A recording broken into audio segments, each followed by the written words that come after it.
दोस्तों, मानव चांद पर कदम रख चुका है, किंतु मानवों के चांद पर रखे कदम काफी हैरानी भरे रहे हैं।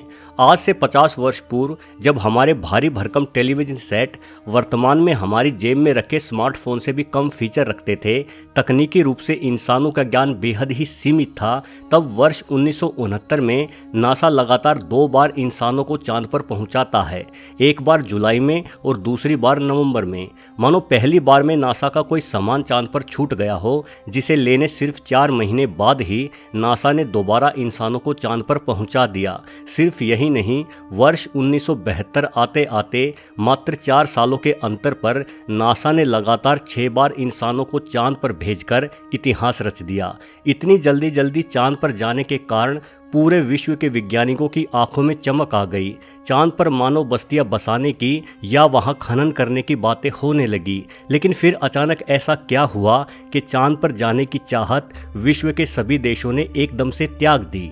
कहा जाता है कि नील आर्मस्ट्रॉन्ग और बज एल्ड्रिन जब चंद्रमा की सतह पर घूम रहे थे, तब कुछ समय के लिए उनका प्रसारण जानबूझकर रोक दिया गया था।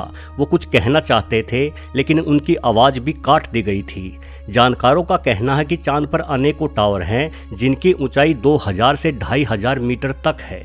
आर्मस्ट्रॉन्ग और एल्ड्रिन ने किसी ऐसे ही टावर को देखा था। ये जानकारी आम जन से छुपाई गई। ये टावर एलियंस ने कई हजार साल पहले पृथ्वी पर नजर रखने के लिए बनाए थे। फिलहाल ये टावर वीरान पड़े हैं। इन टावरों के बारे में अधिक जानकारी जुटाने के लिए ही नासा ने जल्दी इंसानों को चांद पर भेजा। लेकिन जब आखिरी बार इंसान चांद पर गया तो वहां एलियंस आ धमके और उन्होंने इंसानों को वहां से चले जाने की चेतावनी दे दी, साथ ही कभी वापस ना आने के लिए भी कह दिया।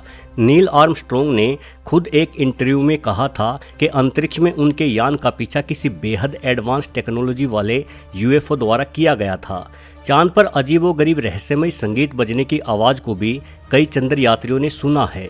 हालांकि नासा ने कभी इस बारे में आधिकारिक बयान जारी नहीं किया, लेकिन चांद पर गए कई यात्रियों ने इस बात को स्वीकार किया है कि चांद पर एलियंस आते रहते हैं और चांद पर एलियंस का अपना बेस भी है। एलियंस थ्योरी पर काम करने वालों का कहना है कि चांद अंदर से खोखला है, क्योंकि चांद की सतह के नीचे एलियंस ने अपना अड्डा बनाया हुआ है। अब सच्चाई चाहे जो भी हो, लेकिन एलियंस होते हैं, इस बात से तो इनकार नहीं किया जा सकता। और चांद पर वापस लौटने में कोई ना कोई समस्या तो जरूर है, क्योंकि आज से 50 साल पहले अगर हम चांद पर पहुंच जाने में सक्षम हो चुके थे, तो अब तक तो हमने विज्ञान में बेहद अधिक तरक्की कर ली है।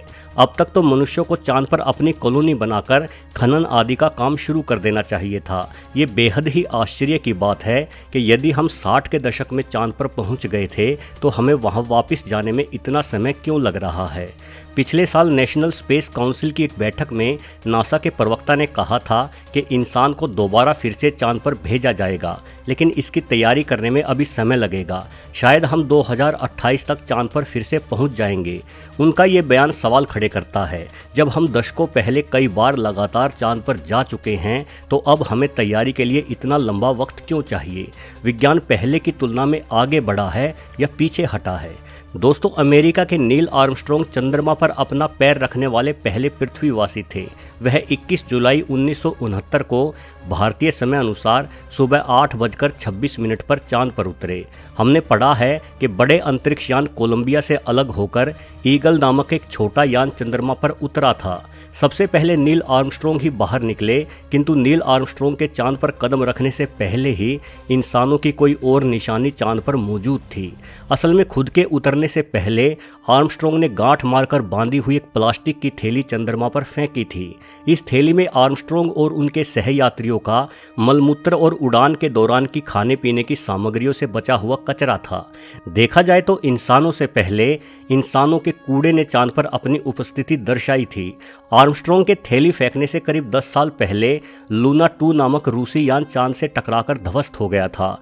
उस यान का कचरा भी चांद पर चारों ओर बिखरा पड़ा होगा। संभवतः यह कूड़ा आज भी ज्यों का त्यों ही पड़ा होगा, क्योंकि चांद पर कोई वातावरण नहीं है, ना ही वहां बारिश होती है, इसलिए सारा कूड़ा बिना सड़े गले आज भी वैसे का वैसा ही पड़ा होगा। रूसी यान के नष्ट होने से लेकर आज तक हम लगातार चांद पर कूड़ा फैला रहे हैं। नासा का अनुमान है कि चंद्रमा पर भले ही कोई नहीं रहता, पर वहाँ 190 टन मनुष्य निर्मित कचरा यहाँ वहाँ बिखरा पड़ा है। यानी अगर चांद के कूड़े को इकट्ठा किया जाए तो करीब 10 बड़े ट्रकों की आवश्यकता पड़ेगी। वहीं दूसरी तरफ नासा कह रहा है कि चांद पर किसी प्रकार का जीवन नहीं पनप सकता। चांद एक वीरानी और बंजर जमीन है। ऐसा कोई कारण नहीं है जिसके बल पर कहा जा सके कि चांद पर जाना मानवों के लिए हितकारी है। यही वजह है कि नासा का चांद से मोह भंग हो गया है।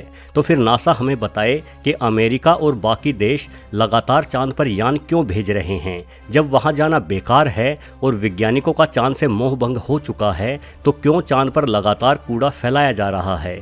आखिर बंजर चांद पर ऐसा कौन सा राज है जिसे जानने के लिए हम समय समय पर चांद पर यान भेजते रहे हैं। दोस्तों, इसमें कोई शक नहीं कि चांद का धरातल बेहद ही रहस्यमयी है। माना जाता है कि अतीत में किसी अंतरिक्ष पिंड के टकराने से धरती के 2 टुकड़े हो गए थे। इन दोनों टुकड़ों में से एक छोटे टुकड़े को ही आज हम चंद्रमा के नाम से जानते हैं। यानी चांद धरती के बाद बना है और चांद और पृथ्वी का धरातल भी एक समान ही होना चाहिए। लेकिन हालिया वैज्ञानिक जांचों के अनुसार चांद धरती से भी ज़्यादा पुराना पिंड है। जब चंद्रमा की मिट्टी से मिले तत्वों की जांच की गई तो इसे अंदाजन 530 करोड़ साल पुराना माना गया, जबकि हमारी धरती महज 450 करोड़ साल ही पुरानी है। चांद का धरातल भी पृथ्वी की तुलना में अलग है।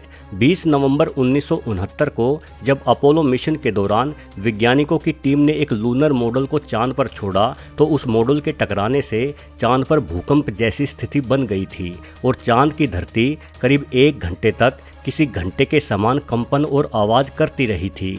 ऐसा तभी संभव है जब चांद की सतह किसी धातु से बनी हो और अंदर से चांद खोखला हो। चांद पर पाए जाने वाले पत्थरों में भी भारी मात्रा में यूरेनियम और नेपच्यूनियम जैसे एलिमेंट पाए गए हैं। धरती पर ये एलिमेंट कम से कम पत्थरों में तो नहीं पाए जाते। इन एलिमेंट्स का प्रयोग स्पेसशिप की बाहरी सतह पर किया जाता है ताकि स्पेसशिप अधिक तापमान और दबाव को सह सके। तो क्या चांद भी एक स्पेसशिप ही है?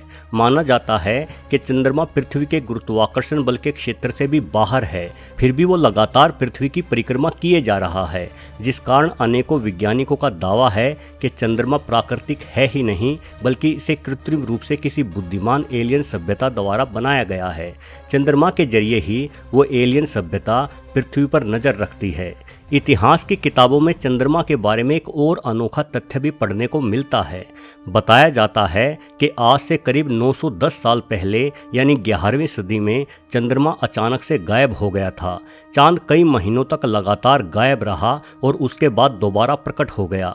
चूंकि उस जमाने में अंधविश्वास अपने चरम पर था, इसलिए सभी लोगों को लगा कि चांद के गायब होने के कारण कोई न कोई अनहोनी घटना जरूर होगी। इसीलिए सभी धर्मों ने बड़े पैमाने पर पूजा पाठ की। जब महीनों बाद चंद्रमा वापस दिखाई पड़ा तो लोगों ने राहत की सांस ली। चांद के यूं अचानक गायब होने के कारण ही सभी धर्मों में चंद्रमा का बेहद ही महत्वपूर्ण स्थान है। हालांकि वैज्ञानिक मानते हैं कि 1104 में आइसलैंड में स्थित एक ज्वालामुखी में भयंकर विस्फोट हुआ था। उसी विस्फोट से भारी मात्रा में राख निकलकर आसमान में फैल गई थी, जिस कारण चंद्रमा दिखाई नहीं देता था। किंतु यदि ऐसा हुआ होता तो महीनों तक फैली वो राख सिर्फ चंद्रमा की रोशनी को ही नहीं बल्कि सूरज की रोशनी को भी प्रभावित करती। सूरज की रोशनी और गर्मी पृथ्वी पर ना पहुंच पाने के कारण ही पृथ्वी पर शीत युग शुरू हो जाता और करोड़ों जीव मारे जाते। लेकिन इस तरह से पृथ्वी पर जीवों के मरने की कोई घटना इतिहास में दर्ज नहीं है। दोस्तों, इसमें कोई शक नहीं कि चंद्रमा ने अपने रहस्यों की ओर सदैव इंसानों का ध्यान खींचे रखा है।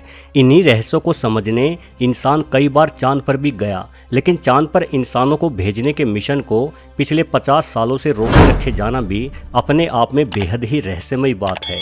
वीडियो देखने के लिए आपका बहुत बहुत धन्यवाद।